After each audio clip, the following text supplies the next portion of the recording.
um risco maior de não seguir o estabelecido, né, um risco moral, e o Estado ele pode criar incentivos para a cooperação. Então podia tanto fazer um jogo daquele simples e explicar, como podiam fazer dois jogos. Um sem Estado, esse sem Estado, mas com o jogador A e B, e o outro com Estado, os jogadores A e B.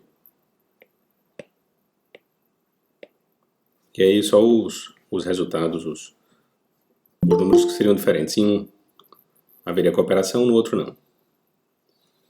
E aí, óbvio que preciso explicar. Mais simples do que eu imaginava, né, Daniel? Eu pensei até no dilema do prisioneiro, só que o problema é que eu só fiz uma tabela, eu não dividi em duas. Tá, não, mas pode ser. Eu fiz só uma também. Eu coloquei com o Estado, sem o Estado e as opções, né? Com risco e sem risco. Pronto, e os valores hipotéticos. Seria mais ou menos assim, professor? Você colocou o Estado como um jogador, foi Clara? Foi, eu coloquei, por exemplo, fiz o jogo, né, na forma normal. Vai ter a opção com Estado, sem Estado, com Estado Pronto, em mas é cima. porque a presença ou a ausência do Estado ele não é uma estratégia, nem ele é um jogador. Né? Se lembra que quando você bota na forma normal, em cima fica um jogador A e o jogador B. Aqui estratégia 1 e aqui estratégia 2. 1 e 2, ou 3 e 4. Tá lembrada disso? É porque eu realmente considerei o Estado como se fosse um jogador e coloquei na opção, né, das estratégias a presença ou não do risco. Certo, então você coloca o jogador, um jogador seria o Estado, o outro jogador seria quem?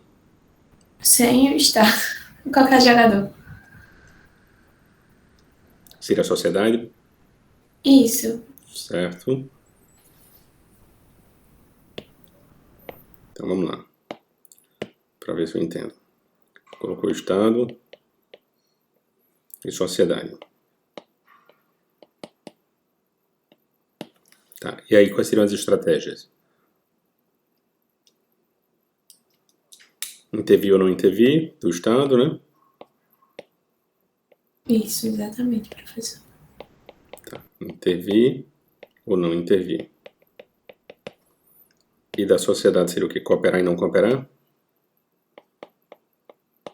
Isso.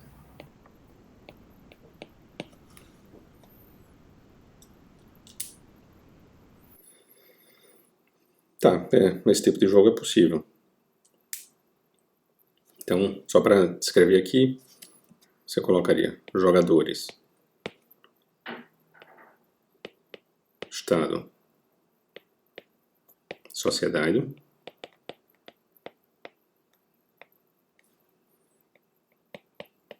estratégias para o Estado seriam intervir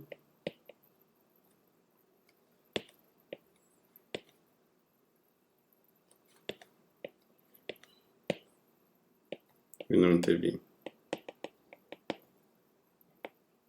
Para a sociedade seria cooperar e não cooperar. Seria mais ou menos isso, Clara, que você fez? Isso, professor, exatamente. Então assim tem como, né? Tem, mas precisaria de bastante explicação. Ficou grande a explicação. Espero que o senhor entenda. Justifique o suficiente. Tá. Porque em tese você pode ter uma sociedade sem Estado que coopera. Pega, por exemplo, os índios. Eles não têm Estado e eles cooperam. E é possível ter uma sociedade sem Estado que não coopera. Uma situação de bagunça total, de conflitos. E do mesmo jeito que pode ter com Estado ou com Estado que intervém ou que não intervém e ter os dois resultados. Então preciso explicar bem para dar a entender o que foi que houve aí.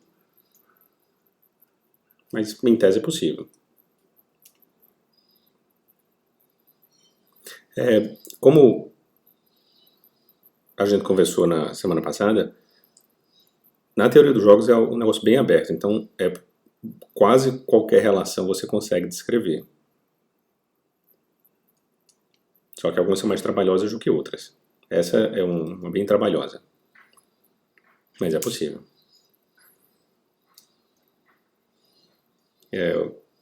Minha ideia quando coloquei a questão foi relembrar vocês o dilema do prisioneiro, que a gente falou lá sobre formas de resolver via Estado, com contratos executáveis, ou com agente público, e formas de resolver sem o Estado também. Obrigado, Gabriele. Se mais alguém quiser deixar a câmera ligada, agradeço. Tá. Ficou mais ou menos claro, Daniel? Então, tudo depende do desenho que você fizer. Quase tudo é possível, desde que seja seguindo a lógica de ter os jogadores, ter as estratégias e ter o resultado. Beleza? Entendi, beleza. Alguém tem mais alguma dúvida sobre algum ponto? Ou querem fazer uma revisão geral? Professor, bom dia. Bom Em dia. relação à questão 2, que falava sobre a seguradora de vida, se ela exigisse ou não o exame médico de seus segurados, a gente discordou bastante se ela cobraria prêmios mais altos ou mais baixos. O senhor pode explicar? Posso.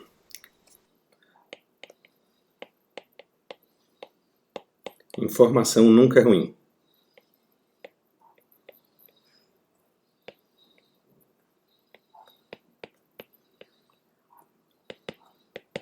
Para o agente racional, né?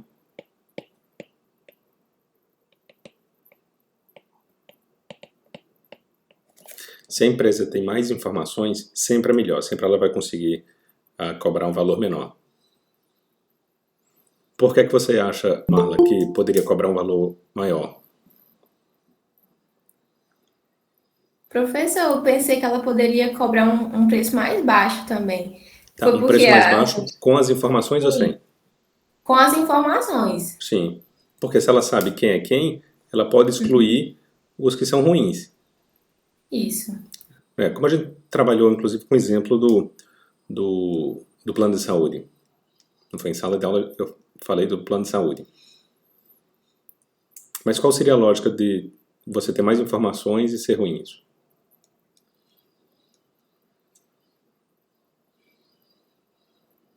Você não disse que teve discussão lá, Marla? Não sei, quer explicar, Gabi? Gabriele. Mas como assim a informação? É porque a gente pensou assim, que se a empresa não tem a informação das doenças pré-existentes, ela vai acabar tendendo a cobrar um preço maior Sim. para não ficar no prejuízo. Uhum. Se ela cobra um preço maior, ela afasta os de menor risco. Sim. Tá. Exato. Aí pensando nisso, a gente pensou em marcar a letra A, porque a pergunta não era só em relação ao que aconteceria, qual seria a postura da empresa se ela não cobra exame médico prévio. Tá. Se ela não cobra exame médico prévio, ela vai terminar cobrando preços maiores. Exato. Se ela não cobra o exame. Sim.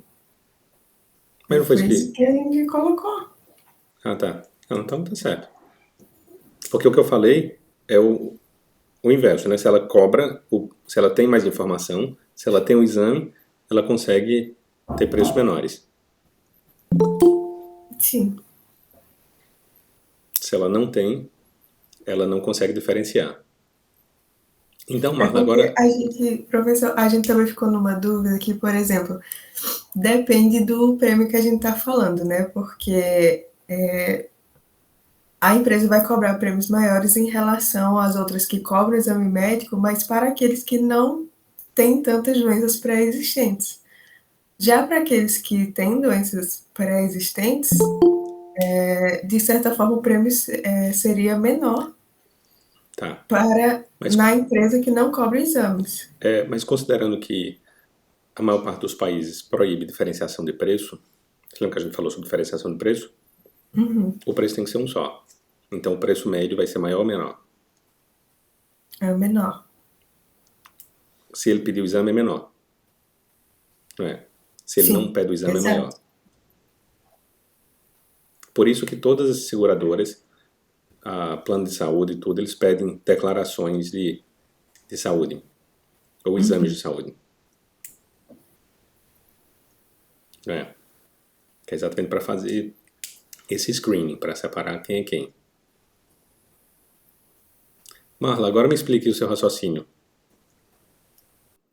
Ah, professor, agora eu entendi. Eu acho que eu confundi. Eu pensava que ela ela estava cobrando esse exame. Então, se ela cobrasse, ficaria o raciocínio contrário do de Gabi. E no caso, ela não estava cobrando o exame, né? Aí ficaria esse preço mais baixo. Eu não lembro como estava na questão. Deixa eu ver se eu abro aqui. Tava exatamente assim. Se a seguradora de vida não exigir um exame. Mas esqueça Aí, como tem na questão. O que importa é entender a ideia. uhum, Se a gente tem mais informações, como alguém me perguntou, uma das questões falava do Enem, não foi? foi. Era a terceira questão. Aí alguém falou, não, mas eu não acho que o Enem é uma boa forma de avaliar se o aluno vai ser se a pessoa vai ser um bom aluno ou não na universidade. Mas é uma boa forma. Não é certeza. A gente na vida, em tudo, a gente não lida com certeza, a gente lida com probabilidade. Por mais que a gente não faça conta de estatística, mas a gente lida com probabilidade. Então alguém que tirou nota alta no Enem tem uma maior probabilidade de ser um bom aluno do que alguém que tirou nota baixa. Não significa que um vai ser bom ou o outro vai ser ruim. Não, pode ser que ocorra o inverso. Mas em média, as pessoas com nota alta são melhores alunos. Em média. Por isso que a seleção é feita pelas maiores notas, assim como em concurso e etc. Porque em média tende a ser melhor. Tá. Mais alguma dúvida ou a gente pode fazer uma revisão geral?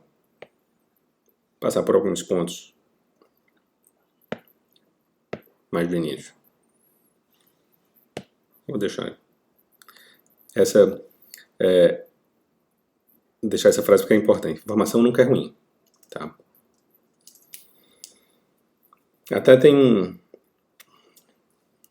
eu já comentei de um podcast que eu gosto muito, que é People I Mostly Admire.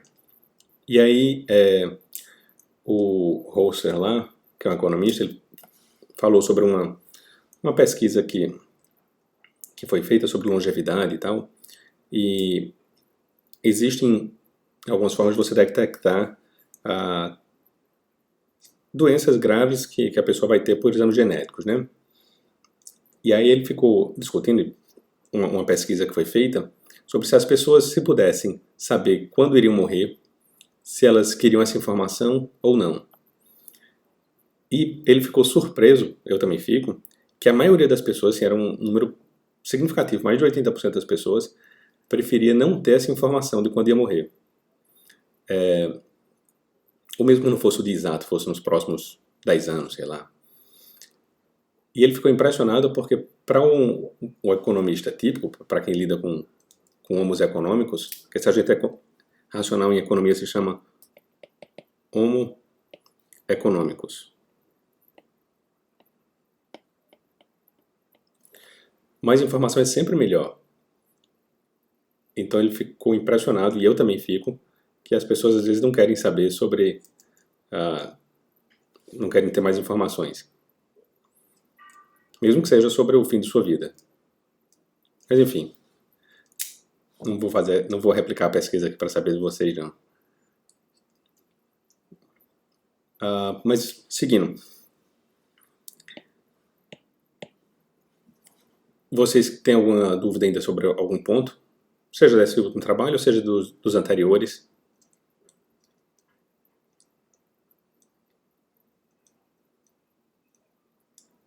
Tá tudo na ponta da língua.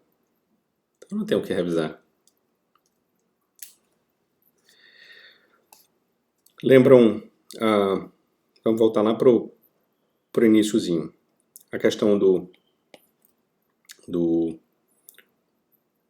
valor utilidade.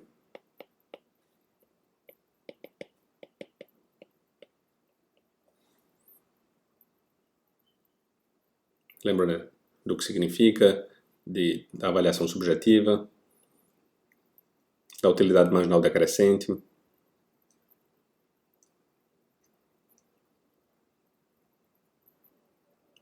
Tranquilo isso? Tranquilo. Então, do valor utilidade, a gente tem que lembrar que a utilidade marginal é decrescente.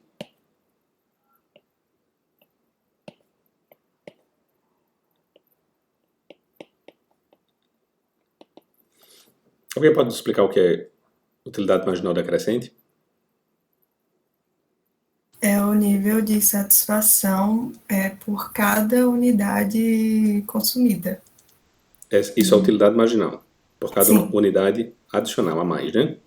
Isso, e é decrescente porque, normalmente, quanto mais unidades você consome, menor é a satisfação da última, que a última proporciona.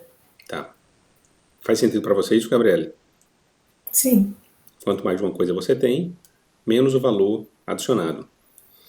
E aí, a gente pode até fazer uma conexão disso com aquela ideia de diferenciação de preço lá do monopólio, que é uma diferenciação que termina existindo, e a gente comentou na época, que é a cobrança de valores menores por pacotes. Você, sei lá, tem um iogurte por R$1 e uma cartela de 10 iogurtes por 7. Por que as empresas fazem isso? Porque elas consideram que a utilidade marginal do consumidor é decrescente. Então, reduzindo o valor médio, talvez estimule as pessoas a consumir mais. Já que se fosse pelo mesmo valor, não iriam chegar até esse ponto. Né? Então, vamos lá. Valor utilidade.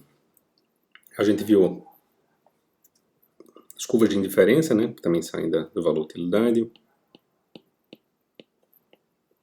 O que é uma curva de indiferença?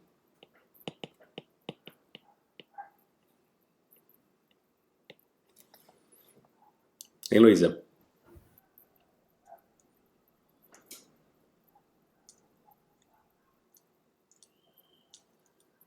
Elas representam as preferências do consumidor?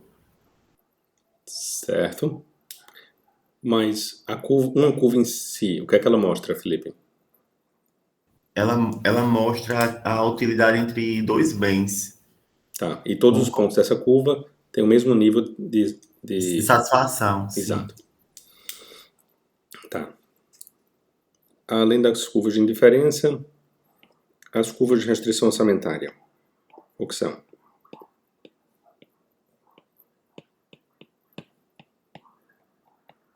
Representam a quantidade máxima de um bem que pode ser consumida.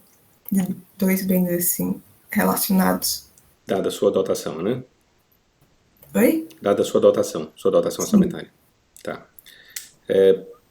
E aí, quando o preço varia, você muda. Se o preço só de um dos bens varia, você muda a inclinação da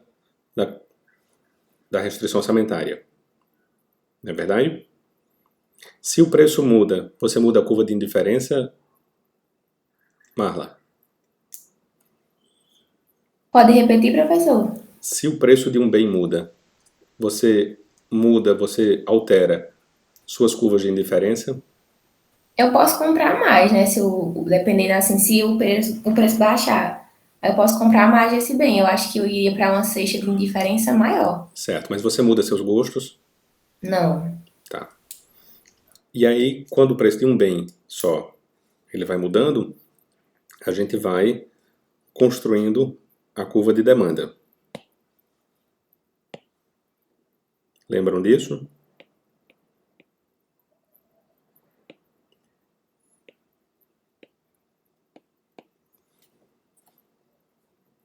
Estão lembrados disso? Não. O senhor pode repetir? Posso, claro. A gente tem, Felipe, a relação dos dois bens, né? Bem A e bem B. Dois bens quaisquer. Aí você tem as curvas de indiferença.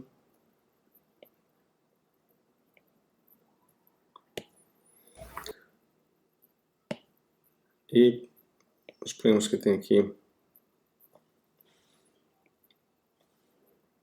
essa curva de restrição orçamentária. Tranquilo?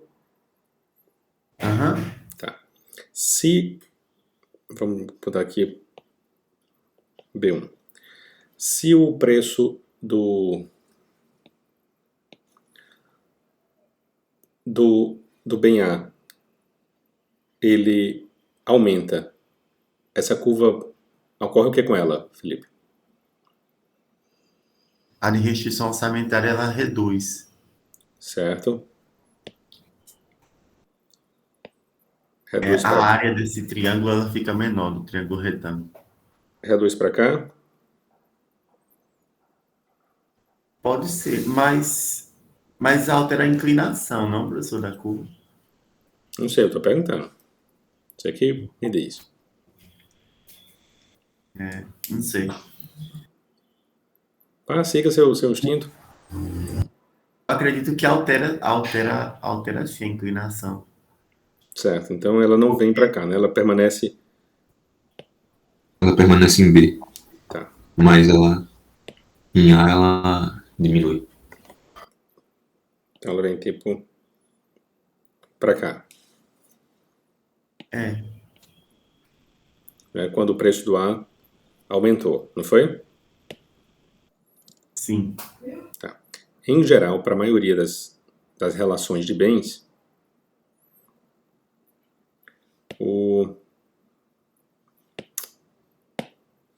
Porque ali, como o senhor representou antes, seria caso A e B variassem na mesma proporção, né? Daí a exatamente, redução seria igual para eles dois. exatamente.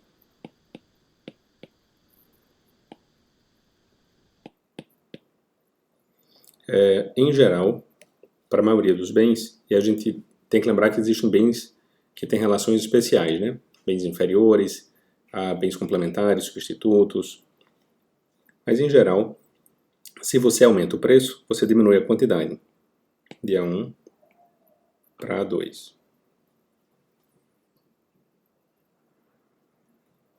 Certo, Felipe? Faz sentido? Certo, faz. Para mim, sim. Tá. E aí, quando você vai construindo todas as relações possíveis de acordo com o preço, a gente vai vendo no outro gráfico. O ideal era eu ter colocado em B e não em A. Mas enfim. No outro gráfico, entre preço e quantidade de A,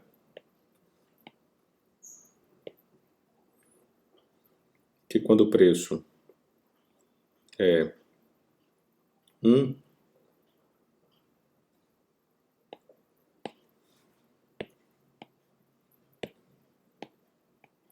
quando o preço é 1, a quantidade foi A1. Quando o preço for 2, a quantidade foi A2. Não é isso? E aí, Sim. se a gente vai construindo todos esses pontos, a gente vai ter a curva de demanda. E aí primeiro a gente constrói a curva de demanda individual de uma pessoa. Quando a gente soma de todos da sociedade, a gente tem a curva de demanda social, que é o que ocorre no mercado. A de demanda social seria uma média, então, das individuais? Não, somatório. É o somatório. As curvas de indiferença e de restrição orçamentária de todo mundo, né? Exatamente. Não das curvas de indiferença, exatamente, ou restrição orçamentária de todo mundo, mas da curva de demanda individual de todo mundo. Vamos supor que isso aqui é de Felipe.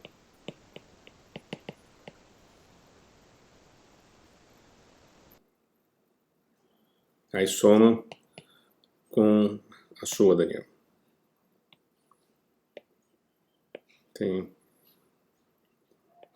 a 3 e a 4. E a sua está aqui, aí vai somando. Porque a demanda no mercado, Felipe, imagina o mercado sendo a turma de vocês, vai tá tendo aula presencial, e aí Jéssica está vendendo lanche.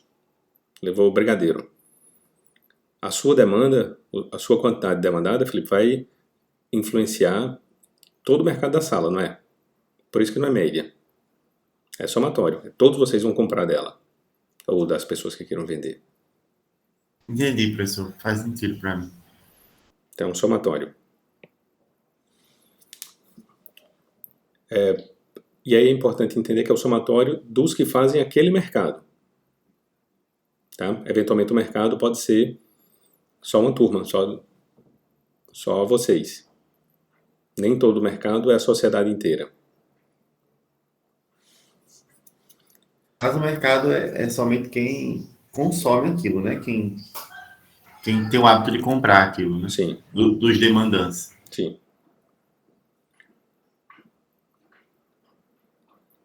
O mercado são os demandantes e os ofertantes. E como a gente viu, é difuso. Tá? Quando a gente constrói a curva de demanda, a gente tem que lembrar, como eu falei há pouco, dos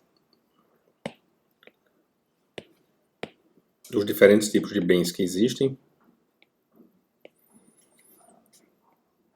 Os bens podem ser normais, ou podem ser inferiores.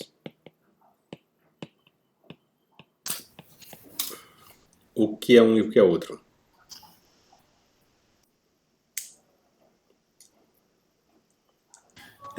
Os bens, eu não me lembro bem, mas eu acho que os bens normais são aqueles em que se a renda aumenta, então o consumo deles aumenta também. Os bens inferiores é que isso não ocorre. Isso, inferior, ainda que a renda da pessoa aumente, a demanda vai diminuir, até como aquele exemplo do ônibus, quem, por exemplo, passa a ganhar mais e sempre teve o anseio de andar de carro. Aí, se essa pessoa aumentar sua renda, ela compra o carro e diminui a demanda pela utilização do ônibus. Seria isso, professor? Excelente. Também tem os bens de luxo, não é? Que os bens normais podem se dividir em bens de luxo e bens necessários.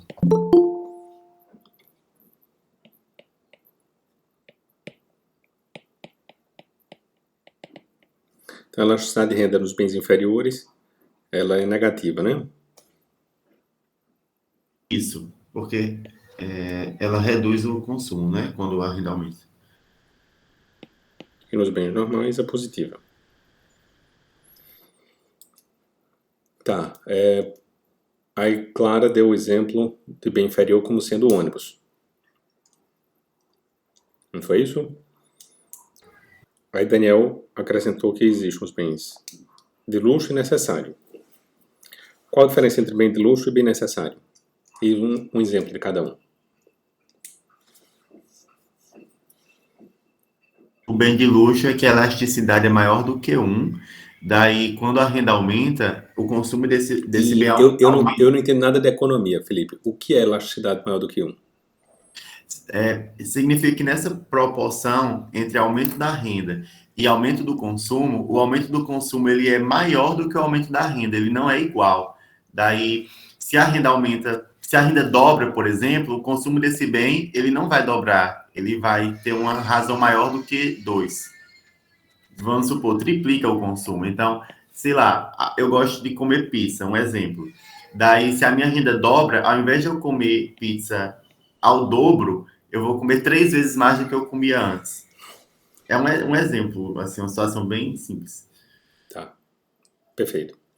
E o exemplo do bem de luxo, bem necessário.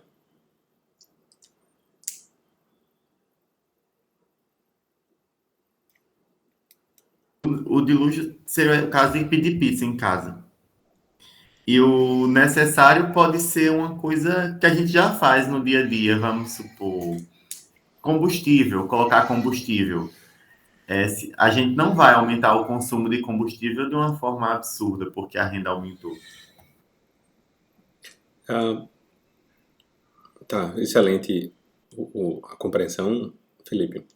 A classificação de bens inferiores e bens normais, eu acho que eu comentei isso na época, é algo bem complicado de ser feito, porque vai depender de cada mercado específico. Para algumas pessoas, o que é bem de luxo, para outras pode até ser um bem inferior, e vice-versa. Então, é difícil, não existe, por mais que, se você olhar nos livros, eles vão dar alguns exemplos. Mas aquilo são exemplos considerando a média da população. Você não tem como dizer para todas as pessoas que, por exemplo, carne de segunda é bem inferior.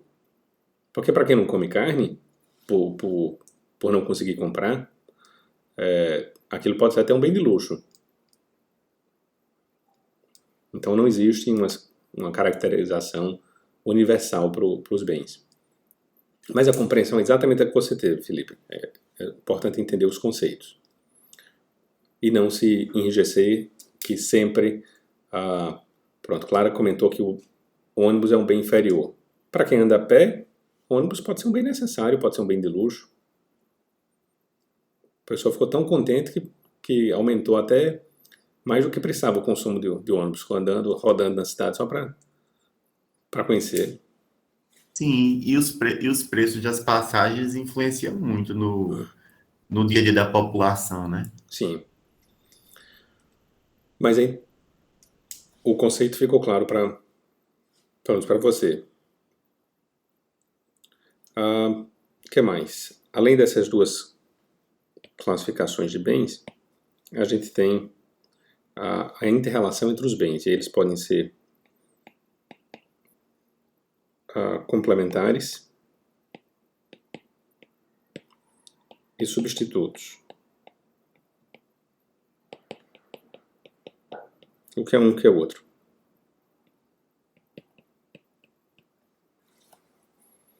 Bens complementares seriam aqueles que torna inviável adquirir só um separadamente. Então, por exemplo, um par de meias. Seria meio estranho consumir só uma. Só um pé. E os substitutos, aqueles que tanto faz consumir um ou outro. Por exemplo, se eu não faço distinção de marca de manteiga e as duas custam a mesma coisa, então, para mim, tanto faz comprar uma marca ou outra. Perfeito. Isso. Aí nos substitutos o preço vai influenciar a escolha do produto um ou outro e no complementar a quantidade que vai ser adquirida. Porque, por exemplo, quando o bem é complementar, você vai comprar os dois, aí se o preço de um aumenta muito, isso vai reduzir o consumo do outro, ou seja, dos dois. Tá. O preço sempre influencia nos dois. Uhum. Que é o que se chama elasticidade cruzada. Que é o aumento do preço de um bem, o que vai fazer com a demanda do outro bem. Aí no caso dos bens complementares, a elasticidade cruzada é positiva ou negativa?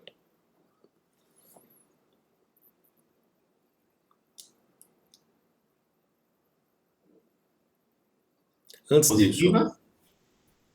Oi, Felipe, ia falar? É positiva? Mas vamos lá, antes disso, alguém lembra o que é elasticidade cruzada? Eu falei agora há pouco. mudança de preço em um produto influencia no outro. Como assim, Daniel? Por exemplo, se, no caso dos bens complementares, se aumentar o preço de um bem que é Pense em complementar o feijão outro. com arroz, como sendo complementar. Pronto, se aumentar o preço do feijão, também aumenta o preço do arroz. Não pense em preço e preço, é preço e quantidade. Então vai ser negativa, professor, no complementar? Exato. Se aumentar o preço do feijão, você diminui a quantidade do arroz, não é? Uhum. Então é negativa. Faz sentido? Imagina, Gabriel, você compra os 2 pés do sapato separadamente. Aí aumentaram muito o preço do pé, sei lá, R$50 cada pé. Só que aí o preço do pé direito passou a ser 70. Isso vai influenciar seu consumo pelo sapato do pé esquerdo? Sim, Vai. vai influenciar. Porque você não consome só um pé esquerdo. Você sempre faz a conta da soma. Nesse caso, é a relação perfeita, né? De 1 para 1. E nos bens substitutos?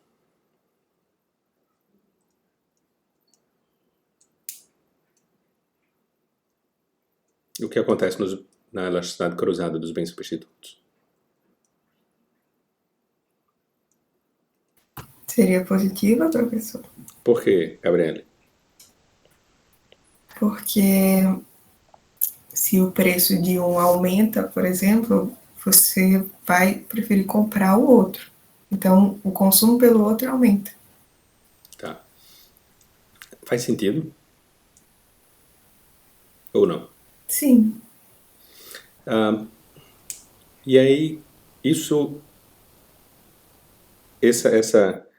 essa alteração de preço, essa elasticidade cruzada, ela muda os gostos do consumidor? Não. Não. Ela muda a renda do consumidor?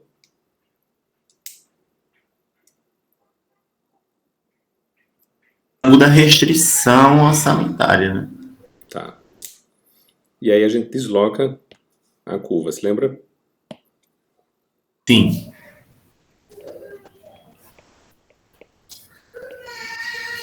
É o deslocamento da demanda.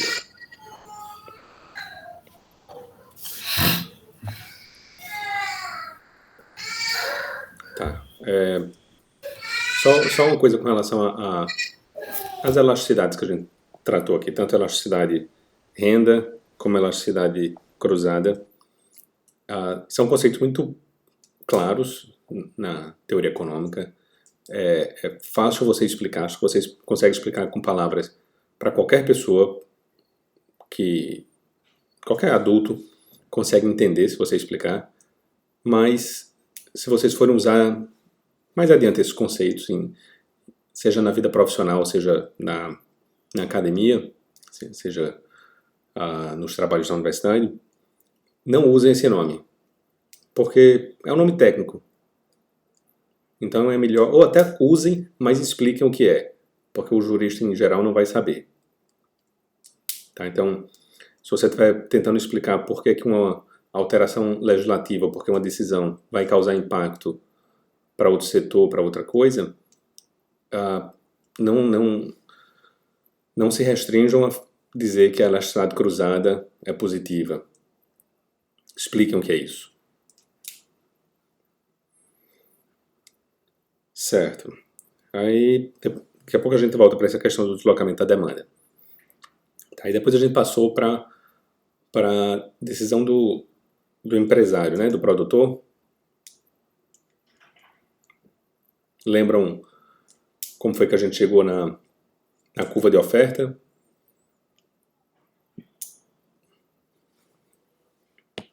Foi ali pelo gráfico do custo variável, custo médio, que aí a oferta foi tirada da curva de custo variável. Exatamente.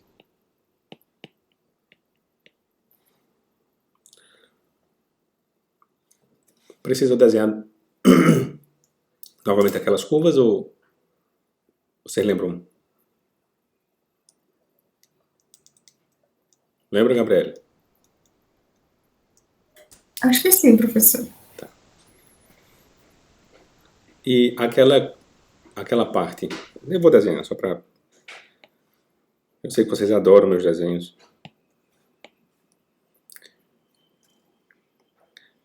Ainda bem que eu resisti à tentação de ser artista.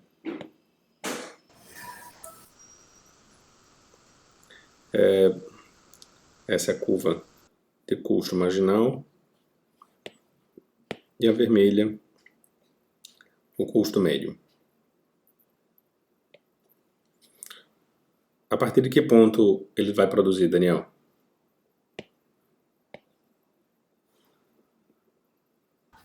A partir do ponto que a curva de custo marginal fica positiva, ascendente.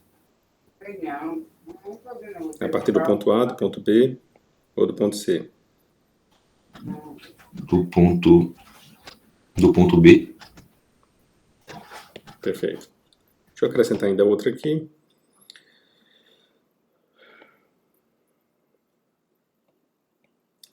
Custo médio. E essa vermelha, custo variável médio. E essa diferença aqui é o custo fixo, lembram?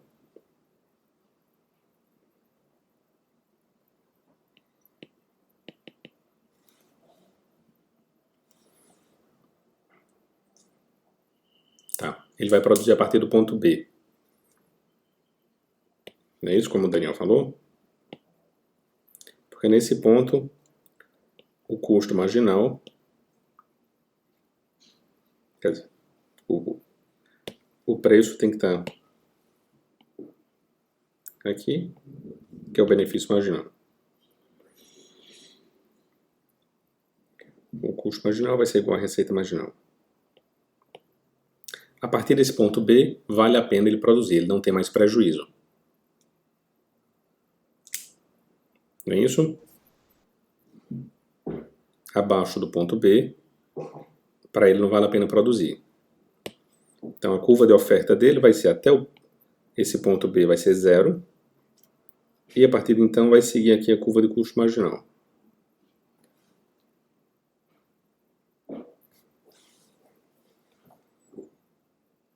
Não é isso, Daniel? Eu estava confundindo curva de custo variável com curva de custo marginal. A curva de oferta vem do custo marginal, realmente. E é do custo marginal porque essa relação aqui ela é muito importante para tomada de decisão em geral na vida.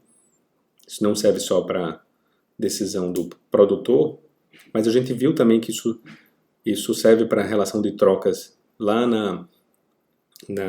nas curvas de indiferença do consumidor.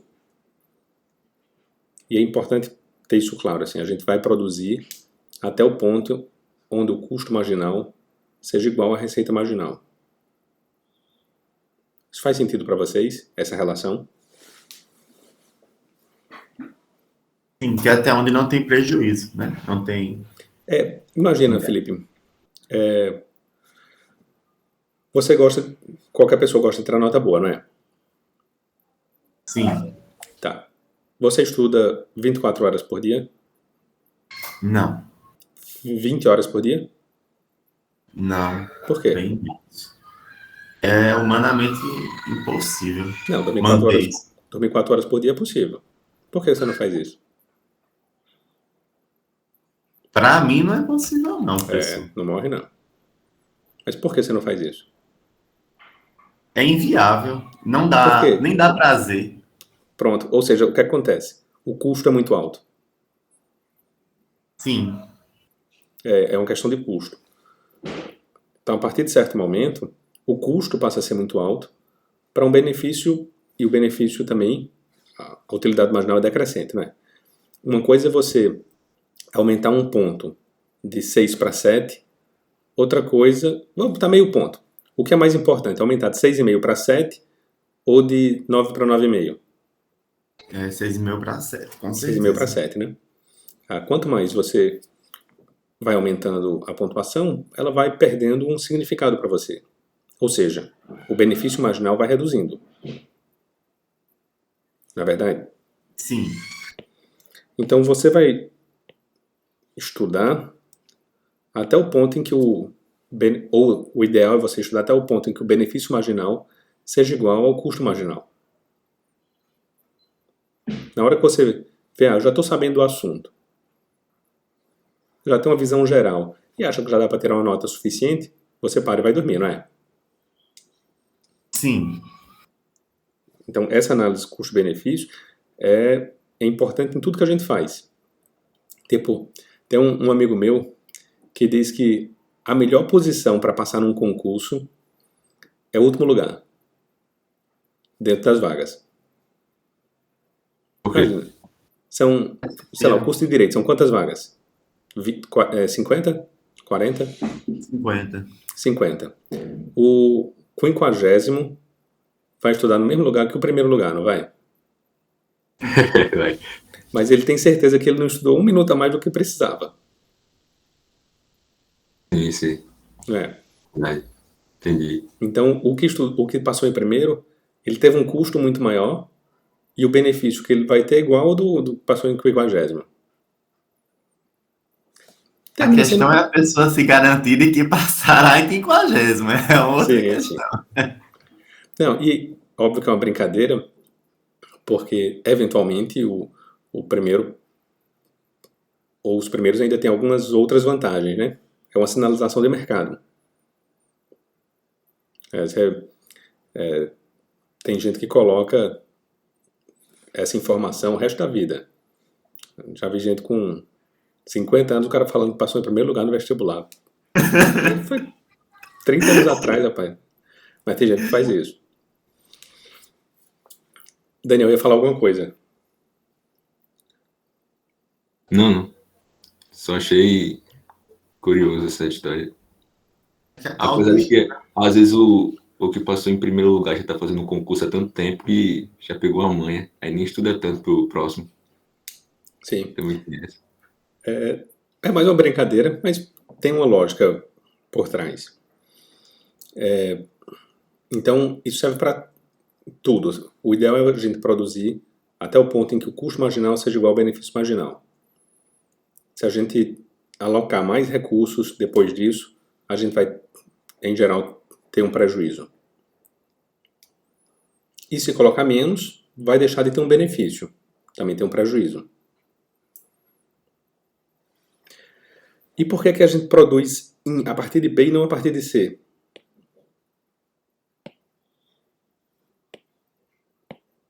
Porque o intervalo Está reduzindo o sunk cost, que é esse custo fixo. Excelente. Entre B e C, a gente tem um custo afundado.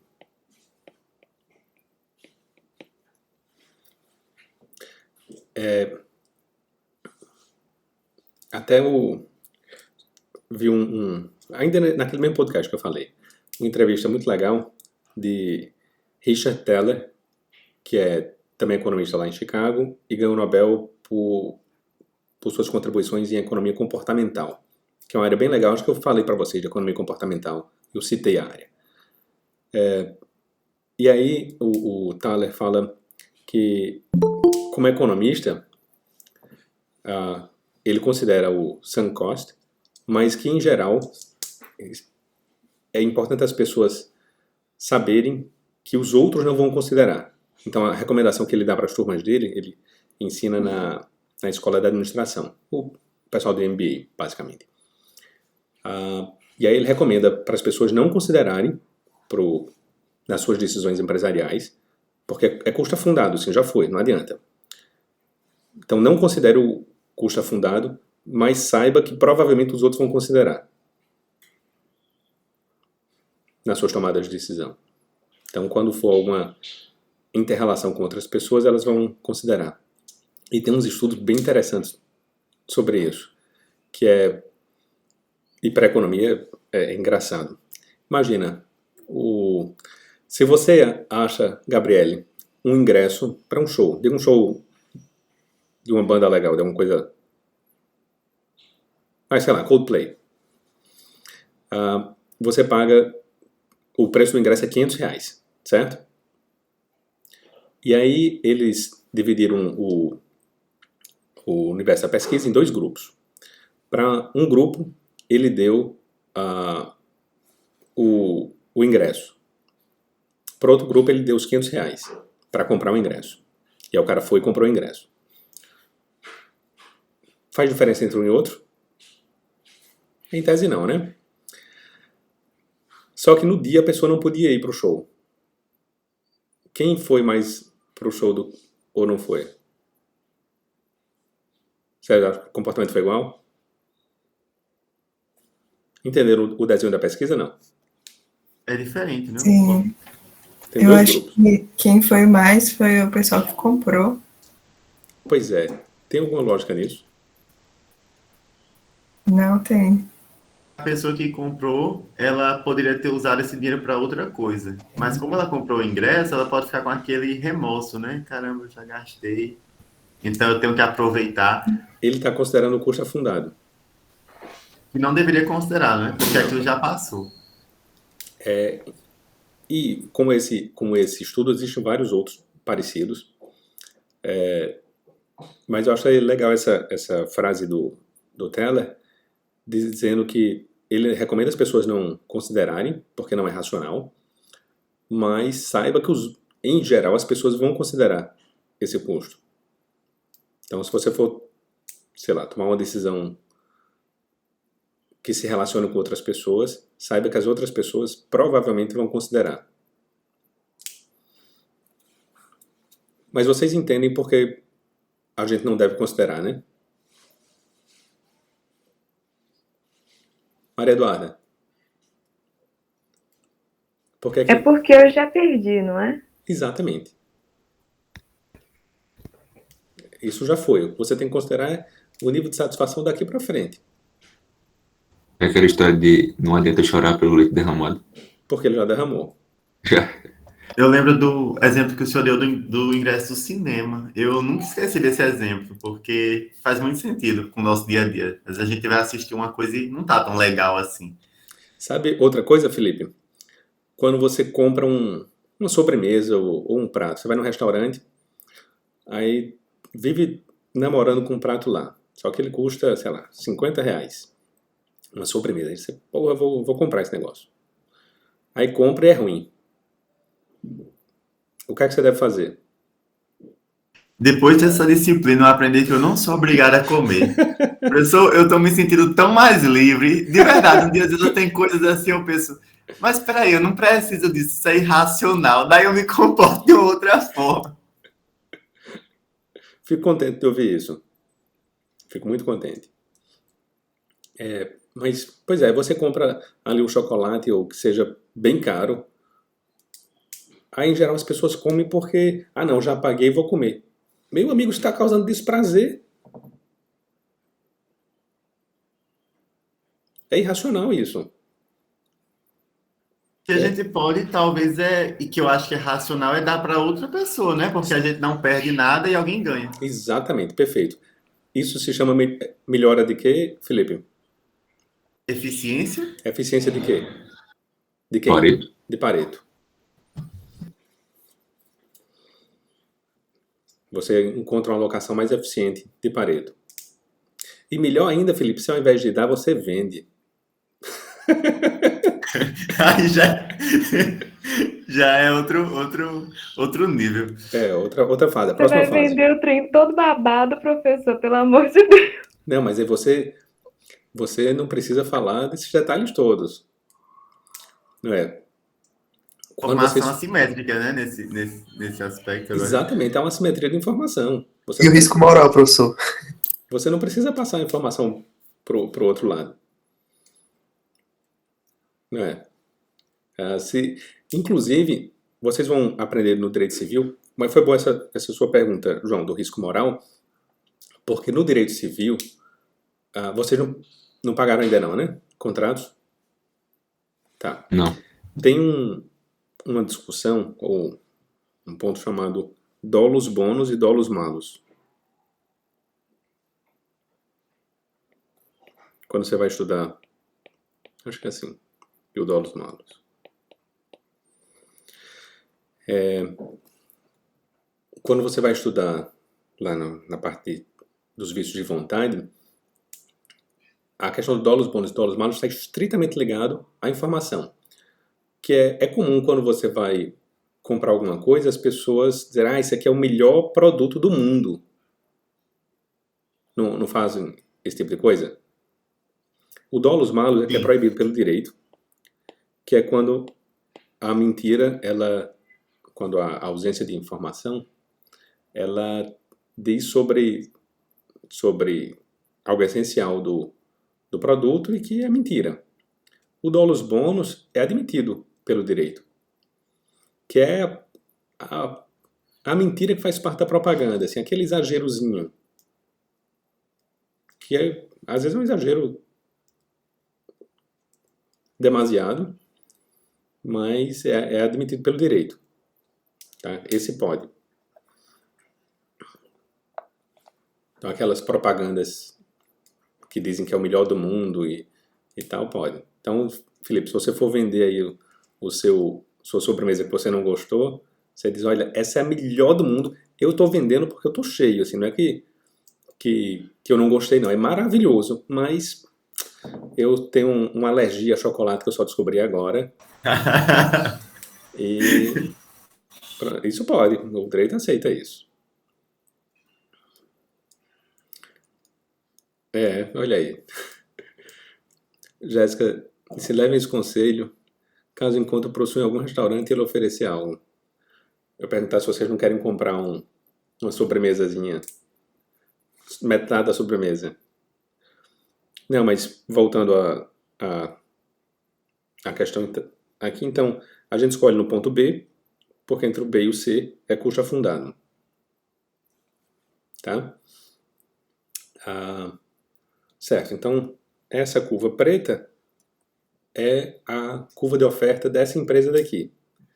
Se a gente soma todas as empresas do mercado, todas as ofertantes, a gente vai ter a curva de oferta do mercado.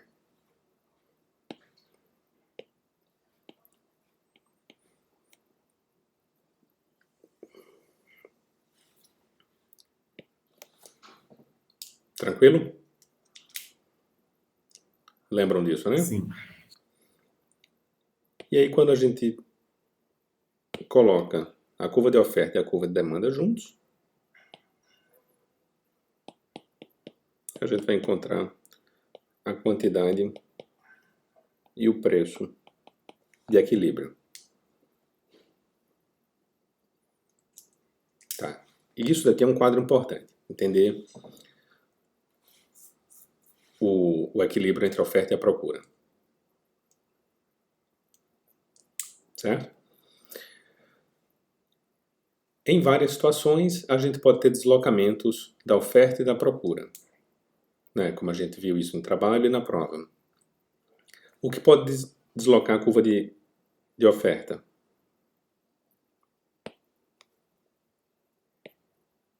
Custos. Custos variáveis. Quantidade de ofertantes.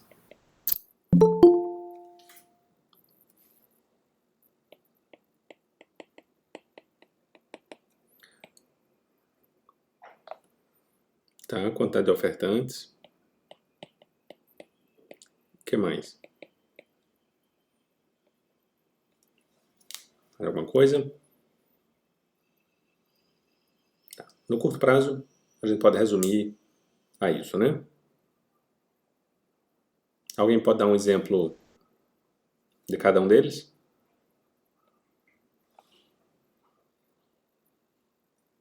Se a matéria-prima de um produto fica mais caro, ele necessariamente vai ter o custo maior e vai diminuir a oferta. Então, se o preço da matéria-prima de um bem aumenta, a gente desloca para a esquerda, né? Uhum. Todo mundo entende que isso é uma redução da oferta, né? Sim, que diminui a produção. Sim. Tá. E aí um exemplo da quantidade de ofertantes. Quando vem novos ofertantes, novas empresas, por exemplo, entram no mercado e aí aumenta a quantidade daquele produto ofertado. Aumenta a oferta. Ou, por exemplo, uma guerra, né? Que aí você reduz a quantidade de ofertantes. Também. Professor, Oi, Felipe. a gente também pode pensar na seleção adversa para a quantidade de ofertantes, né? Já que a seleção adversa ela tira alguns do mercado. Exatamente. Lembra por quê, né? Sim, sim. E da demanda? Como é que ela se desloca? Preferências do consumidor. Tá. Por exemplo,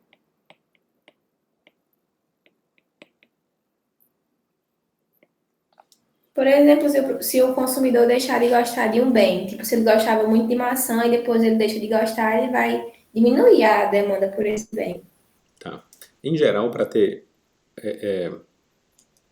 impacto no mercado, não é só de um consumidor, mas do grupo de consumidores. Quando algum produto, digamos assim, entra em moda ou sai de moda, né, professor? Sim. Ou, como Marla falou, sei lá, tem agora um problema da maçã, sei lá, uma nova doença que é transmitida pela maçã. Ou sai de moda, as pessoas acham que comer maçã na rua é algo feio, sei lá. Aí há um deslocamento generalizado desses gostos. Porque se for de um só, não que não faça sentido, Marla, mas lembra que a gente está vendo um mercado próximo de concorrência perfeita? São muitos ofertantes, muitos demandantes.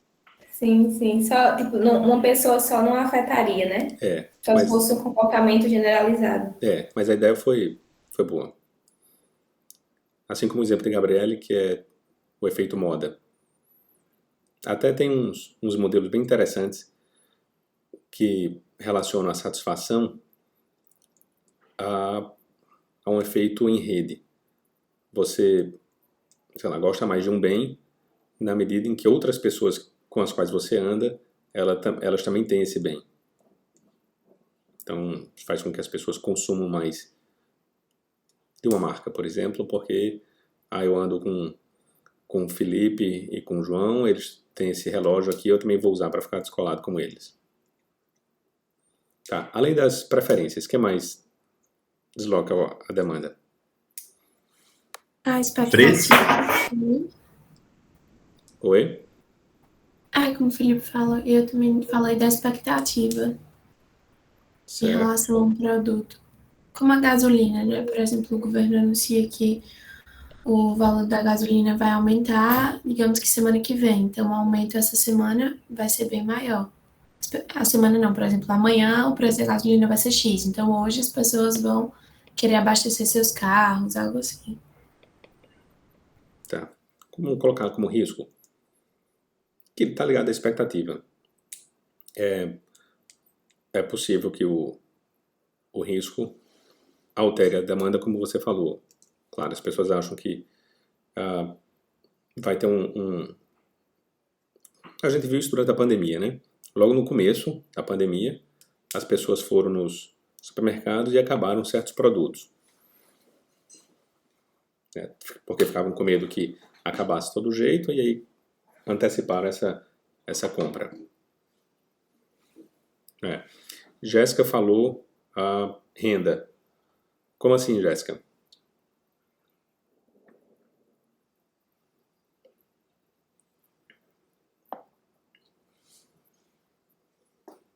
Como é que muda? Acho que a gente está sem microfone. Tá. Alguém quer... Porque se a renda aumenta, a demanda também, em relação ao produto, por exemplo. Porque se você vai ter mais renda, você vai poder comprar mais, então vai aumentar essa demanda. Perfeito. E aí a gente tem que lembrar daquela classificação dos bens, não é? Se for um bem inferior, vai reduzir. Isso. Tem que ser um bem pelo menos normal. Bem normal. Se a gente não fala o que é, A gente supõe que o bem é o quê? Normal. Normal? Como o próprio nome diz, né? É o bem médio. É o bem esperado. O que mais? Professor, uma dúvida. Pode falar, Felipe. Dentro desse risco, a gente pode colocar o risco moral ou não? Por exemplo, determinado produto, determinado item, ele apresenta um risco moral muito grande. Daí as pessoas podem não querer consumi-lo. Dê um exemplo mais específico, por favor.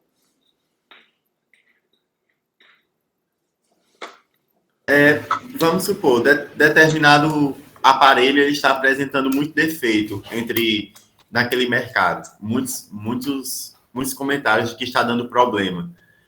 Um certo celular. Então, as pessoas, por mais que a empresa ela diga que consertou aquilo e tudo mais, as pessoas podem não querer comprá-lo.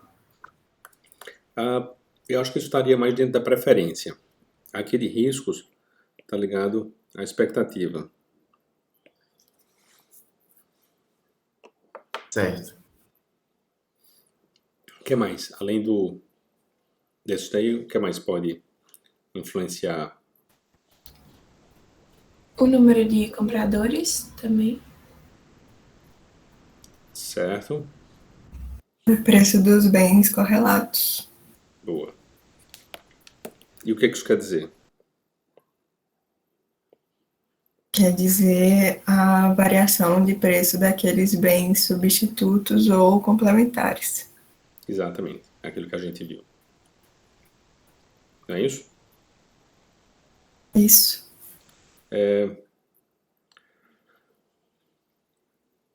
Felipe falou preço, não foi, Felipe? Sim. Preço influencia, desloca a demanda?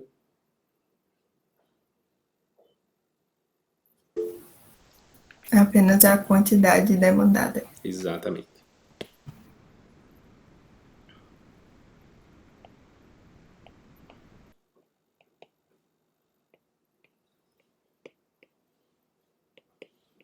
Não desloca a demanda.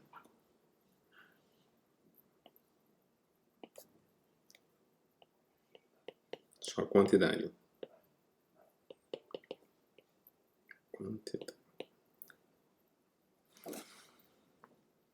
Entende a diferença, Felipe? A demanda tem mais a ver com o comportamento, né, dos indivíduos. O preço aqui, nesse caso aqui do deslocamento da oferta, o preço inicial era o P estrela e passou a ser P'. O preço aumentou, não aumentou? Sim. A quantidade demandada diminuiu. Passou a Mas ser... a curva não mudou. Mas a curva não foi deslocada, não mudou. Então, quando a gente fala quantidade, significa ao longo da curva.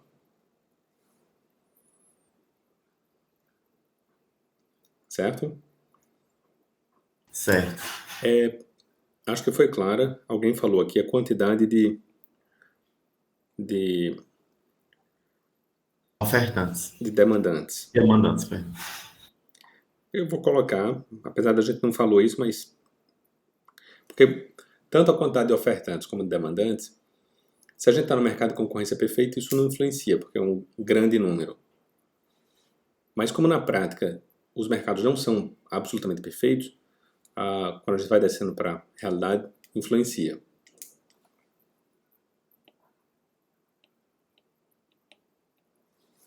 Faz sentido para vocês isso, né? Sim. Então, do mesmo jeito que quando a Ucrânia entrou em guerra lá com a Rússia, diminuiu a oferta de trigo, também é possível que um outro país faça um acordo comercial e comece a comprar a soja do Brasil. Vamos supor que os Estados Unidos não comprasse soja brasileira. Ou um outro caso, que eu até comentei com vocês. Nos Estados Unidos não se consome quase nenhum produto cubano. Não sei se ainda vigora, mas até há pouco tempo vigorava o embargo. Então, o charuto cubano não é vendido nos Estados Unidos. Na hora que você muda essa restrição, que você acaba com essa restrição, você aumentou muito a quantidade de demandantes do charuto. Não é? Então, se você pega o mercado mundial para charutos cubanos, vai ter um deslocamento da demanda. Como houve um aumento da demanda, o deslocamento vai ser para a direita, né?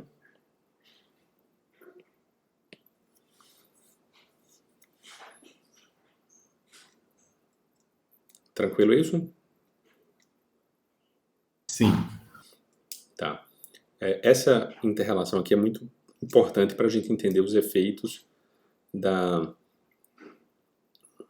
políticas econômicas, da interferência do direito,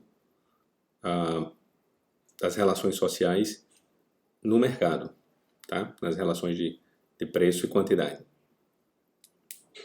Certo, pessoal? Então, Certo. até pegar aqui, eu acho que eu já comentei isso na época em aula. Professor, Oi, Felipe. se eu continuar, desculpa. Em relação àquele aumento ali na demanda, se a gente considerasse um mercado global, né? Sim. O mercado internacional de charutos. Porque daí os Estados Unidos não consumindo, os outros acabariam demandando mais, é isso? Não. É com o fim da restrição americana. Ah, entendi. Aí, com o fim da restrição, os americanos também iriam consumir. Entendi o embargo, né? Com o fim do embargo. Certo. Obrigado, professor. E aí, se você mantém a oferta e acaba o embargo, o que é que vai acontecer? O preço sai desse ponto, o preço e quantidade, né? O preço sobe e quantidade sobe, pelo aumento da demanda. Lembrando que essas são análises no curto prazo. Tá? No longo prazo... No caso, ao longo prazo a oferta também aumentar, né? Porque teriam mais... porque a gente volta para cá, Daniel. Nessa curva de oferta daqui, vamos supor que no longo prazo a gente não tem custo fixo, tá lembrado? Sim. Porque essa é a própria Sim. definição. Então a gente não tem essa daqui. É tudo custo variável. E aí, o equilíbrio é sempre no B. Né? Porque se o mercado paga um preço aqui em cima, no C, por exemplo, essa diferença daqui é lucro. Lucro econômico. Não é um lucro econômico? Se o C fosse o quê? Se o preço sai do P para a prelinha. O preço aumentou. Então a produção vai ser no C. Aí, do C até esse ponto aqui na curva de custo, você traça a reta e vai ter a parte acima, vai ser a parte que a receita é maior do que o custo. Ou seja, lucro econômico. Entendi. Daí, essa área, professor, ela é a diferença entre a receita e o custo variável, é isso? Exatamente. Porque nesse caso não tem custo fixo, não é, Felipe? Longo prazo, né? Então a área marrom é o lucro. Já que a receita total é maior do que o custo total.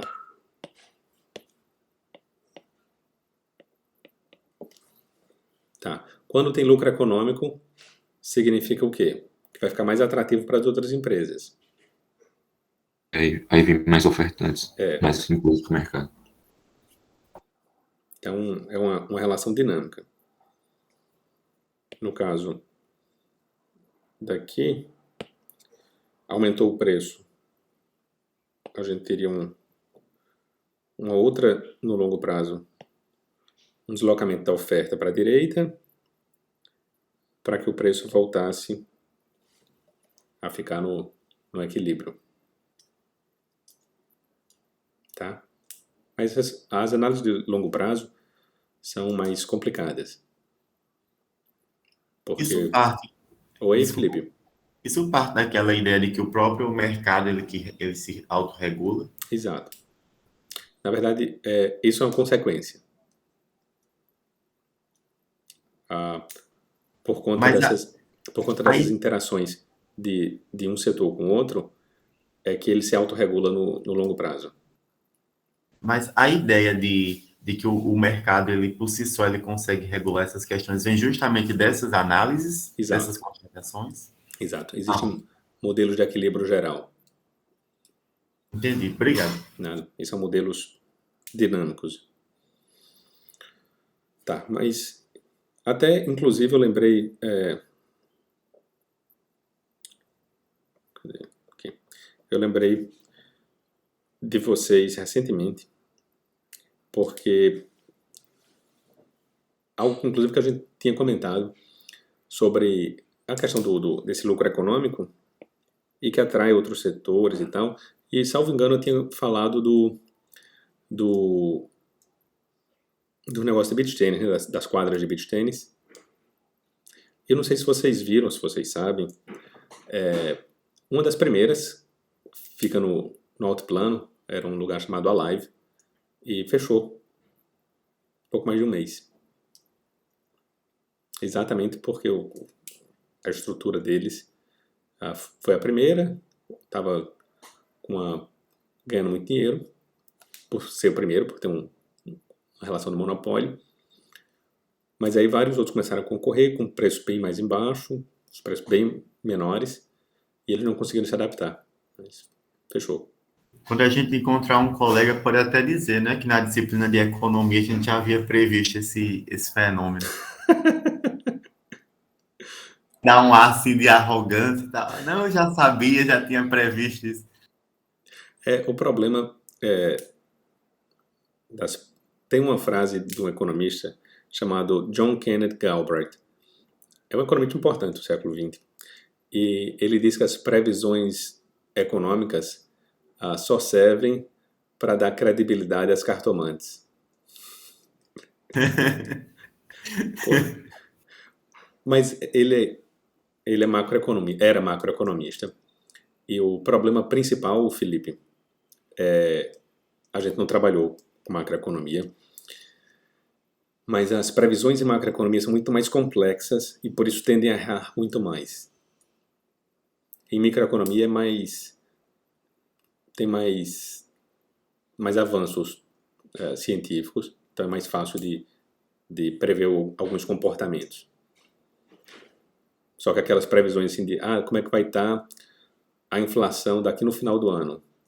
De vez em quando, o presidente de família pergunta, como eu sou economista, o cara pergunta, a tia pergunta, será que daqui para o final do ano o dólar sobe ou baixa? Eu sei lá. Assim, esse tipo de previsão que envolve macroeconomia é extremamente complicado, porque tem muitas variáveis, tem muitos fatores, inclusive externos à economia. Professor, qual é a diferença principal da macroeconomia em relação aos fatores para a microeconomia? O que é que ela considera que a microeconomia não considera? Não, em geral, o estudo da macroeconomia, ele considera, ele agrega, ele soma todas as análises microeconômicas. Só que, quando a gente vai partir para a prática, Felipe, a gente tem várias questões políticas nas tomadas de decisão. E aí termina que os modelos são muito mais complexos. É como, sei lá, uma coisa é você prever Você está em João Pessoa ou está em outro lugar, Felipe? Estou aqui em João Pessoa. Pronto. Uma coisa é olhar para fora, está fazendo sol, e eu prever que daqui a 5 minutos vai continuar fazendo sol. Isso aí é tranquilo, isso é o que a microeconomia faz. Outra coisa é eu pegar a pressão atmosférica, a umidade do ar, a temperatura, para prever como vai estar o clima daqui a uma semana. É isso que a macroeconomia faz. É a complexidade que muda, né? Exato. Não é só a questão temporal, eu usei o tempo aqui só para para ilustrar, mas o conjunto de variáveis é muito maior. Então termina que se você muda... eu não queria nem entrar nisso, mas já que você perguntou, geralmente muita gente escuta falar... Já ouviu falar no negócio chamado teoria do caos, né, Felipe? Teoria do quê? Do caos. Sim, sim. O que é a teoria do caos? Eu já ouvi falar, mas eu não entendo, não. Eu vi só naquele filme Jurassic Park que o cara fala da teoria do caos. Tá, o que é que... E ele diz, eles colocam uma gota de água assim na mão da mulher e diz se a gota vai rolar para que lado. Ela diz para esse, aí ela rola para esse, mas da próxima vez a gota não se desloca para o mesmo lado, se desloca para o outro. É imprevisibilidade. É um filme aleatório assim. Em geral, tem muita compreensão superficial. Tem inclusive uma frase lá do... Tem vários filmes que falam, Daniel, que citam a ideia uma frase que é atribuída à teoria do caos, que é: o bater das asas de uma borboleta pode gerar um furacão. Também tem essa. Essas são análises, digamos, bobas ou simplistas da teoria do caos. A teoria do caos começou com um matemático francês chamado Poincaré, Henri Poincaré, num concurso na Suécia. Teve um concurso de matemática e aí ele foi chamado a participar. O coordenador do concurso era um matemático famoso, Mittag Leffler, e chamou para ele escrever um artigo sobre mecânica celeste. Até lá, a gente está falando do final do século XIX, né, 1870, 1880. Até lá, os modelos eram basicamente com base na ideia newtoniana. Até os modelos de Kepler eram basicamente dois corpos celestes. E aí o Poincaré fez um modelo com 3 corpos celestes. E ele cometeu um erro. E esse erro só foi percebido depois. Ele ganhou o concurso, recebeu o prêmio, acho que eram 2.500 coroas suecas, o que valia, na época, mais ou menos a 2 anos de salário. E depois que descobriu-se o erro, o coordenador lá do concurso, o Mittag Leffler, mandou recolher todas as revistas, todas as publicações, e mandou o Poincaré pagar pela republicação com a correção do erro. Meu Deus, porque ele errou. Aí o cara recebeu 2.500 coroas e teve que pagar 3.700. Ele pagou? Pagou. Meu Deus, que absurdo, eu não pagaria, não. Mas é porque a reputação para esse pessoal é importante. Não pode errar, não, professor, na ciência. Onde já você viu isso? Mas aí, esse é o ponto legal, Felipe. Quando uma pessoa normal erra, o cara fica com raiva, senta, chora. E quando os gênios erram, eles iniciam uma nova teoria, um novo campo do conhecimento científico. E qual foi o erro de Poincaré? Simplistamente. Ele pensou que uma pequena alteração no modelo inicial, uma simplificação inicial ia gerar, ele pensou aquela ideia da termodinâmica, né? Da conservação da energia. Então ele pensou, um pequeno erro no final vai gerar um pequeno erro no final. Um pequeno erro no começo gera um pequeno erro no final. Só que foi descoberto lá que não acontecia isso. E aí o Poincaré começou a desenvolver a teoria de sistemas dinâmicos, que ao invés são sistemas de equações diferenciais. Você lembra da ideia de sistema de equações? Você tem 2, 3 equações, pronto. Só que ao invés de serem equações lineares, os sistemas dinâmicos utilizam equações diferenciais. E isso é a base da teoria do caos. Tá. Só que não sei se vocês já ouviram dizer que mesmo no caos existe ordem. É verdade, existem modelos caóticos, mas que existem pontos estacionários. Por exemplo, o sistema celeste. A Terra está num sistema caótico, como foi essa a origem do estudo de Poincaré, mas não significa que por conta disso a órbita terrestre não é bem definida. De todos os planetas do Sistema Solar, o único que não tem uma órbita estável é Mercúrio. Existe uma previsão que em muitos anos a órbita de Mercúrio vai se perder. Tá, mas o que é que isso tem a ver com a economia? A economia também lida com sistemas dinâmicos. Todos esses modelos, como uma variação implica na outra, implica na mudança do outro, a gente trabalha com sistemas dinâmicos. Então, são sistemas de equações diferenciais, ordinárias e parciais. Oi, Daniel. Essa da teoria do caos também está relacionada à entropia, né? Aquela grandeza na física que mede a desordem no sistema físico. Sim, tem relação direta com a entropia. Então, quando você estuda macroeconomia, Felipe, por isso que eu dei o exemplo da meteorológico, que é outro caso clássico de modelos caóticos, são muitas variáveis e elas estão super correlacionadas uma com a outra. E por isso tem essa frase do bater das asas de uma borboleta na África pode gerar um tornado nas Américas. Porque são modelos que terminam desconsiderando pequenas variações em algumas regiões, em alguns pontos, mas que essas pequenas alterações podem mudar completamente o resto do sistema. Então, o ato de desconsiderar o bater das asas de uma borboleta pode, não é que vai, mas pode alterar todo o resultado do sistema. Isso acontece também com a economia. Tá? No caso da microeconomia,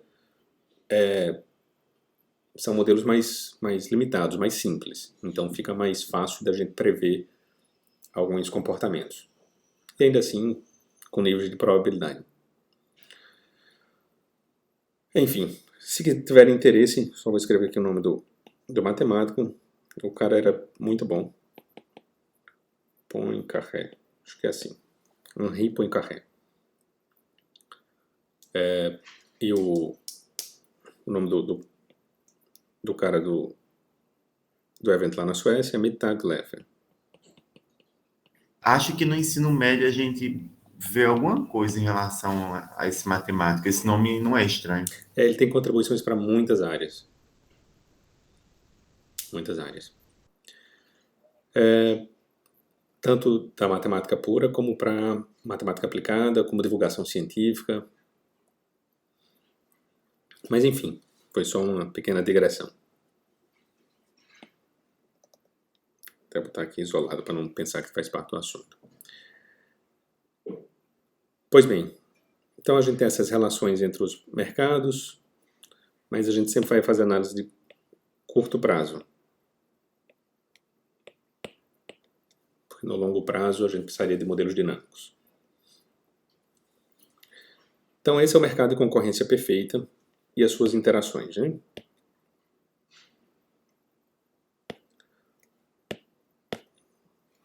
Mercado de concorrência perfeita.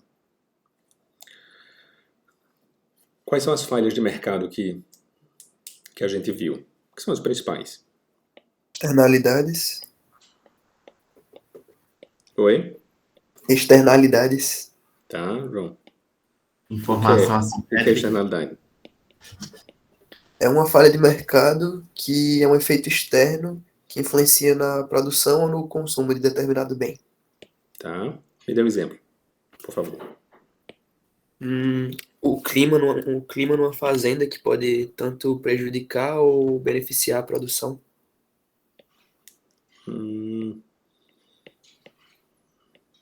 Alguém que dá um exemplo melhor? Poluição. Por que, Daniel?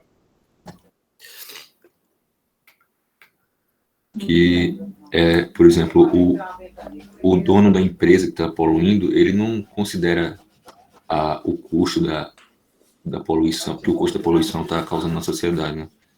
Ele apenas, então, nesse caso seria uma externalidade negativa e sem intervenção do Estado, quanto só ia aumentar, né? ia ficar maior do que o ideal essa externalidade. Tá. Então, quando a gente fala em externalidade, a gente está pensando, João, no efeito que vai ser externo. Então, vai ter alguma consequência positiva ou negativa fora da esfera do consumo ou produção. A gente pensa no custo, benefício social, né, professor? Oi, Fábio. A gente pensa no custo ou benefício social, não é isso? Exatamente. Que não vai ser considerado pelo tomador de decisão.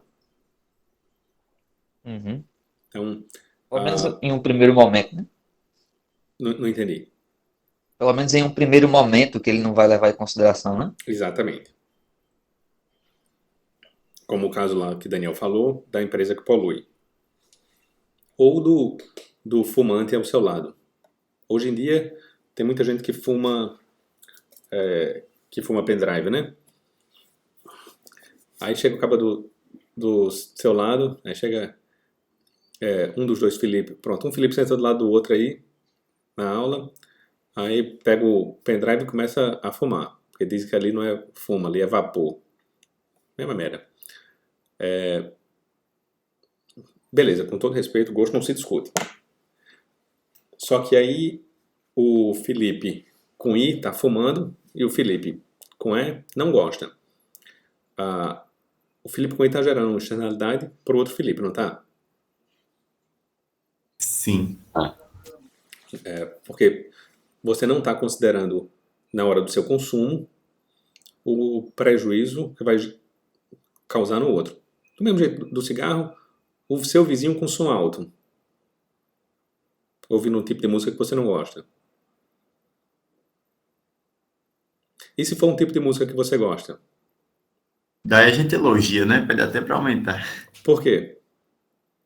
Externalidade positiva. Porque é uma externalidade positiva. Se você elogia, ele vai se sentir bem com isso, não vai? E aí vai tentar repetir esse comportamento.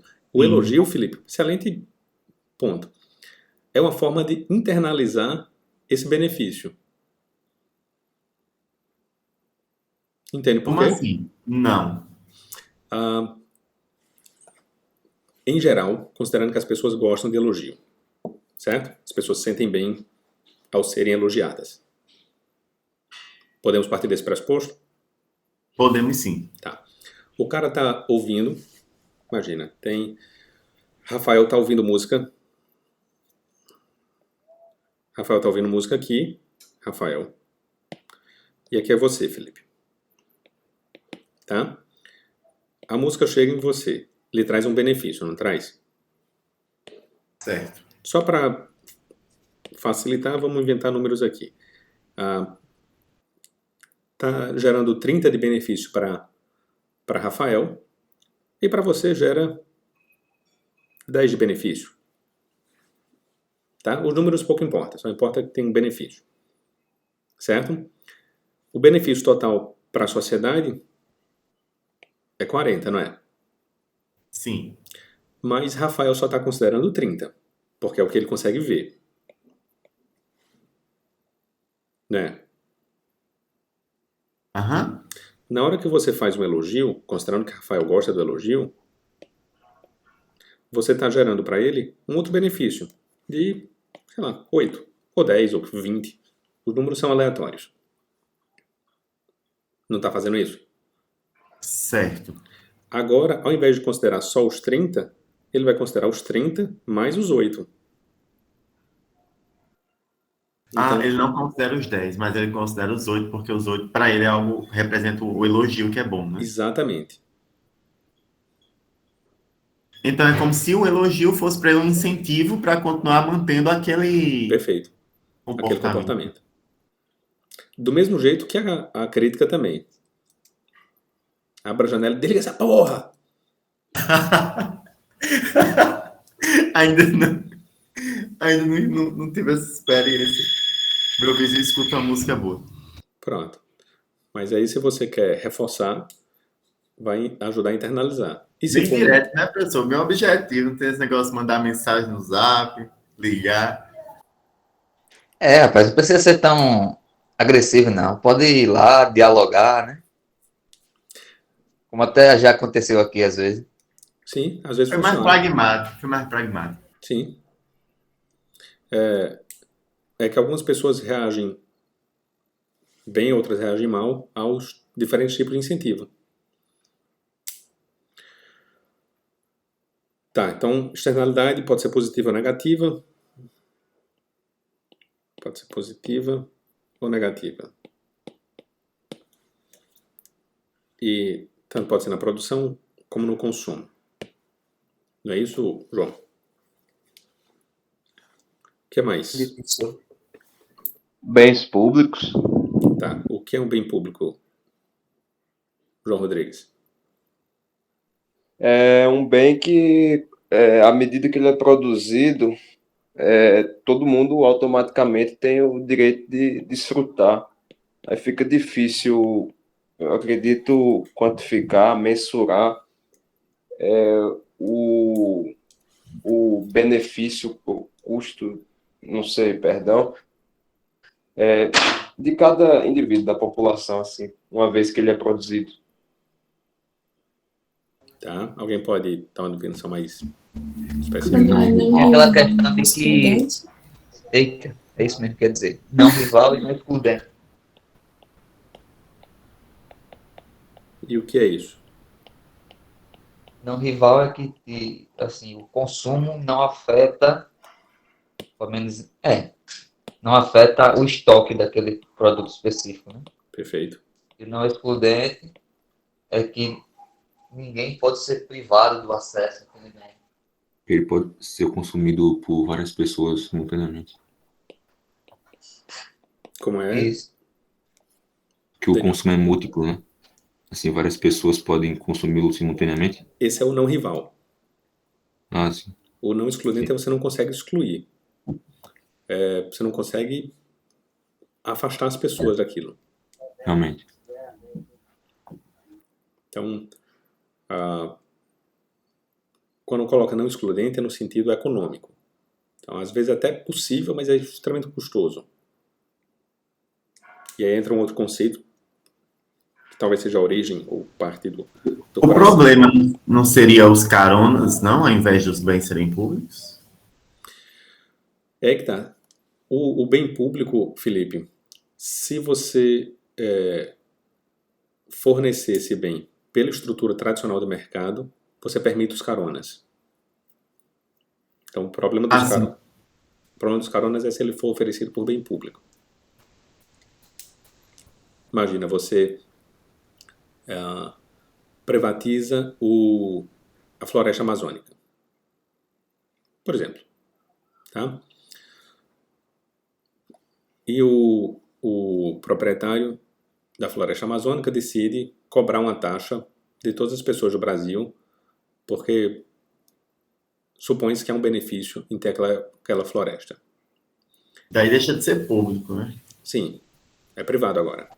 E aí ele está cobrando essa taxa. Ele quer cobrar uma taxa, não, um preço. Ele chega propaganda na televisão: pessoal, se vocês não me pagarem R$100, ou não me pagarem para eu manter aqui a estrutura, eu vou destruir a floresta. Tá. Quanto é que você estaria disposto a pagar, Felipe? Para frequentar? Não, para manter. Pior ainda. Não sei, eu acho. É o Estado, né, que deveria. Por quê? Se a gente privatiza, se a gente cria uma relação de mercado, como é que vai fazer? Ou até por uma coisa mais simples. Segurança. Imagina, às vezes acontece de algumas ruas contratarem aquele vigilante de moto.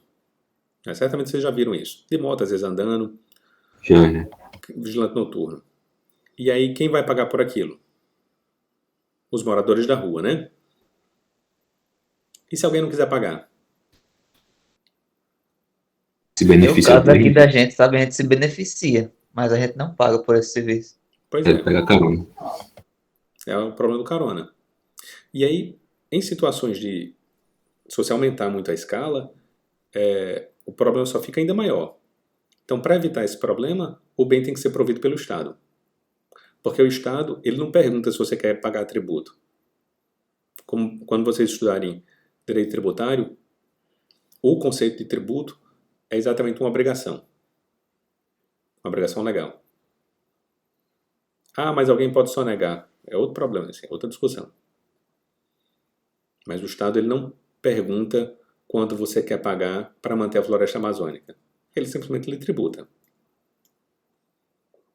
E aí, com o uso da arrecadação, eles usam para fazer o que quiserem. Para proteger todos os bens públicos e para oferecer os bens públicos. E aí, um ponto importante e relacionado a tudo isso é o custo de transação.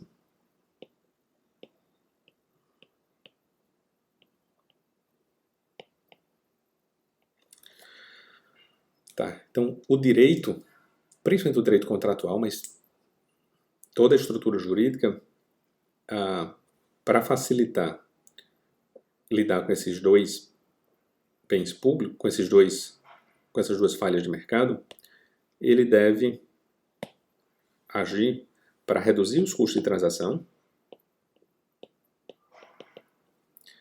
e para definir o direito de propriedade.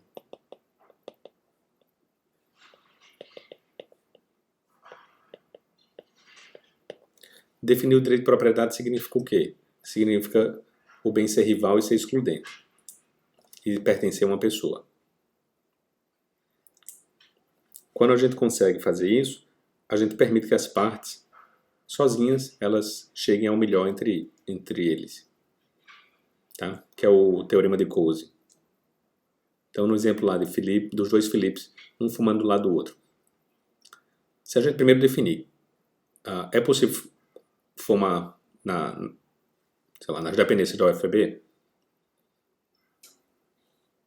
Se for definido que pode, o tipo de transação vai ter, sei lá, ao invés de Felipe fica difícil, vamos supor que seja Daniel e Felipe. Felipe quer fumar e Daniel não. Se Felipe puder fumar, tiver autorização legal, Daniel vai ter que compensar Felipe para que ele não fume. Se por outro lado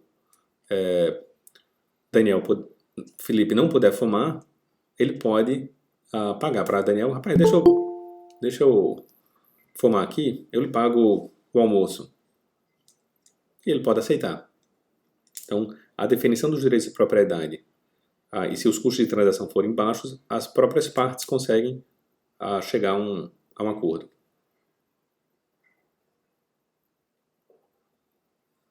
Manda um abraço para ela aí, Felipe. Mas aí, se os custos de transação forem altos, não vale a pena, né? Exatamente. Nem naquele exemplo do terceiro trabalho que o senhor colocou, que era de uma indústria, né, que poluía um rio. Aí aquele rio abastecia toda uma cidade. Uhum. Aí as partes negociantes, né, seriam várias pessoas, né? Sim. Seria a população da cidade. Então seria muito difícil chegar a um acordo, né? E aí como é que a gente faz para... Esse acordo poderia ser feito seja pelo Estado, substituindo as pessoas, ou por uma associação dos pescadores, por exemplo. Também tem o caso da tragédia dos comuns, né, professor? Tá. E o que é a tragédia dos comuns, Daniel? É quando, por exemplo, você deu o exemplo da comunidade de pescadores, que eles não têm uma noção certa de propriedade. Então eles começam a, por exemplo, ir lá no rio, cada um pescando acima do limite permitido de peixe, né? Porque os direitos de propriedade não estão bem definidos, né? Não estão bem definidos. Pode ter um limite ali de 5 peixes, mas como não tem uma noção de propriedade definida, eles pescam mais do que 5 peixes. E aí, tá. E como é que o Estado pode solucionar tanto o problema das externalidades como da tragédia dos comuns?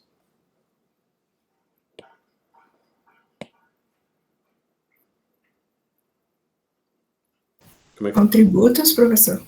Tá. É aquele imposto de PIGU, né? Que o senhor falou? Certo. Não sei se é PIGU que chama. De fiscalização. Tributos. O que mais? Fiscalização, nesse caso da tragédia dos comuns. Não entendi, Daniel. Uma fiscalização. Mas vai fiscalizar para quê? Por exemplo, pode fiscalizar para ver se os moradores não estão pescando acima da capacidade. Pronto, mas aí acho que o que você quer dizer é estabelecimento de cotas. Multa para quem excede determinado consumo. Pronto, mas aí primeiro tem que estabelecer as cotas, né? Quanto cada um pode. Sim. Concessão de licenças também, né? Que é um tipo de cota.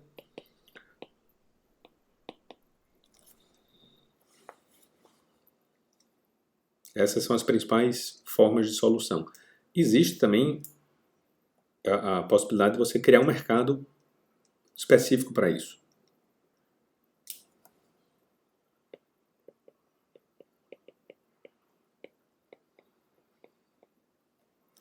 E eu acho que eu dei até o exemplo das garrafas retornáveis, né? Ou do alumínio das latinhas. Né? Que existe um mercado para isso. Então deixa de ser um problema específico. Porque vai ter alguém que vai se dispor a resolver aquela externalidade. Lembram disso?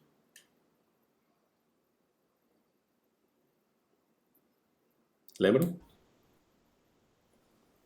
Não. Ok, professor. Oi?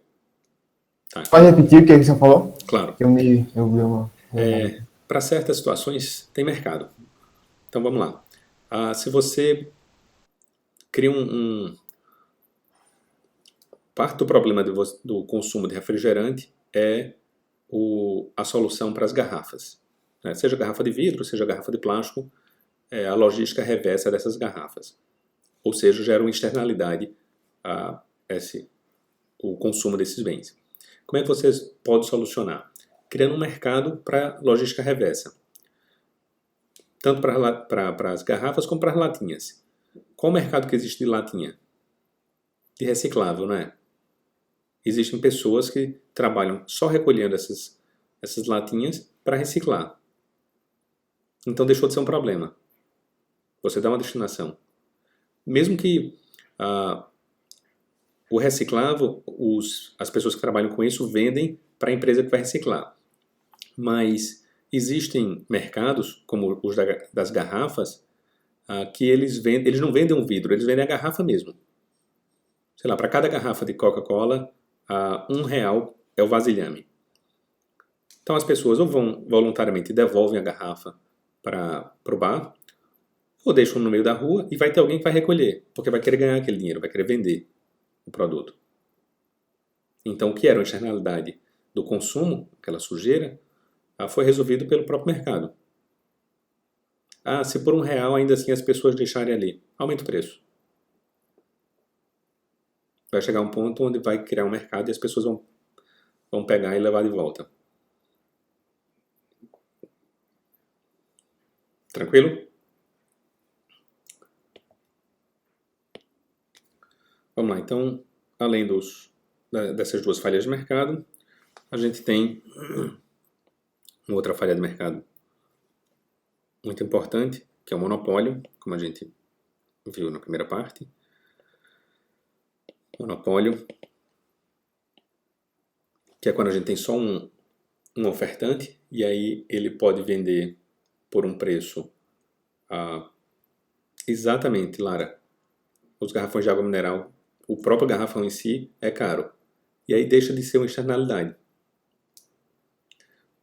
Imagina que se o garrafão fosse descartável, isso seria um problema. Tá, no caso dos monopólios, o problema é que, como só tem um ofertante, a quantidade que ele coloca no mercado influencia o preço. Então ele não é tomador de preço.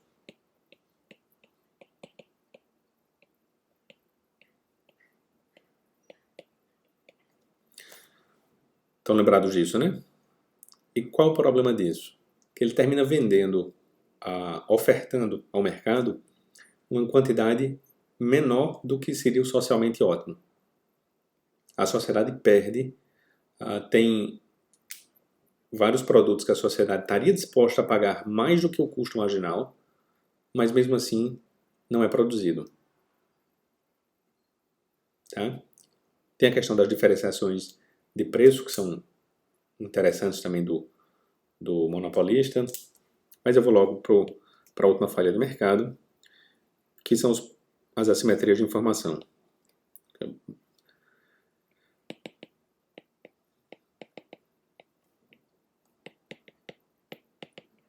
As assimetrias de informações.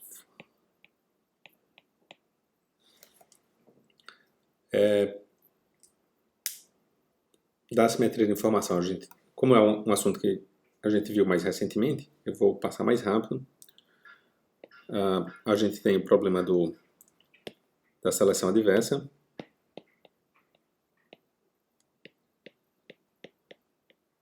E do risco moral. Alguém lembra a principal diferença entre eles? Que a seleção adversa é um problema que ocorre antes da negociação e o risco moral ocorre depois. Perfeito. E aí, quais são as soluções para esses problemas? Professor?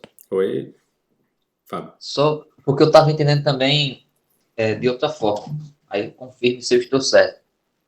Porque, no meu ver, a seleção adversa, ela representa um problema de modo mais direto para o consumidor, para o contratante. Enquanto que o risco moral, ele representa um problema ou prejuízo para o contratado. Tá certo isso? Não. Os principais problemas de risco moral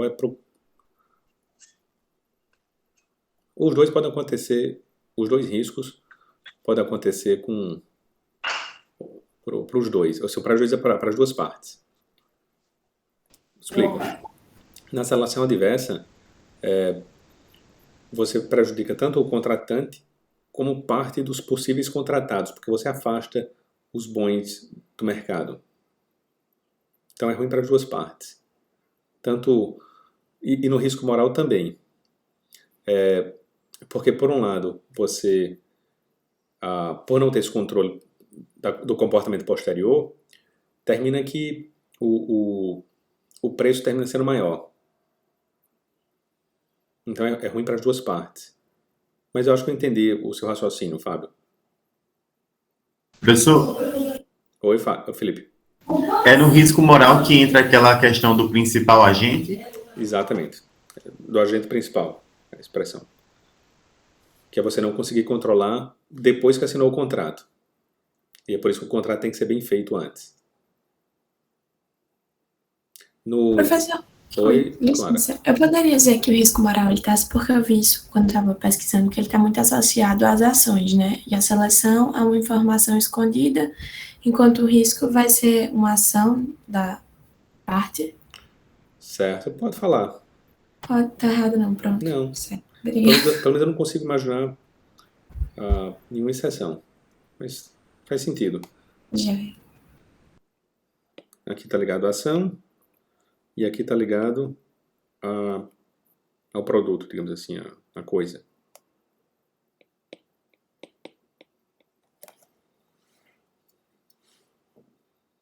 A coisa no sentido amplo. Pode incluir pessoa aí também. Tá, então, tanto os exemplos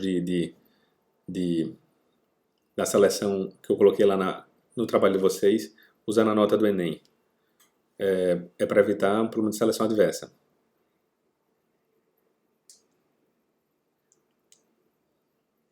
Ou assim como também quando a empresa de seguro pede informações sobre o motorista ou sobre o seguro de vida. É para evitar problema de seleção adversa. Pronto, no seguro tem dois problemas importantes. Dos dois juntos, para ver como elas são coisas muito próximas. Se a seguradora não seleciona quem é um bom motorista de quem não é o problema da seleção adversa. Se ele não pega as informações prévias. não é isso? Sim. Mas também tem risco moral. Imagina um cara que depois, meu carro tem seguro, eu vou deixar ele aqui mesmo na rua. Tem os dois problemas. Ou você tem um plano de saúde, eu estou pagando plano de saúde, eu vou usar o médico. E começa a exagerar no consumo. No caso do risco moral da seguradora, a solução que ela encontra é colocando várias cláusulas, não é? Para o seguro valer? E geralmente, também, além dessas cláusulas, coparticipação. No caso de seguro de carro, você tem que pagar a franquia. No caso de plano de saúde, você tem que pagar a coparticipação. É uma forma de reduzir o risco moral. Cláusulas, né, professor, para desestimular Sim. comportamentos prejudiciais. E para limitar esses comportamentos. Beleza, pessoal? Próxima semana vai ser a prova, na outra semana a reposição. Então essa é a nossa última aula. A prova vai ser mais ou menos parecida como foi a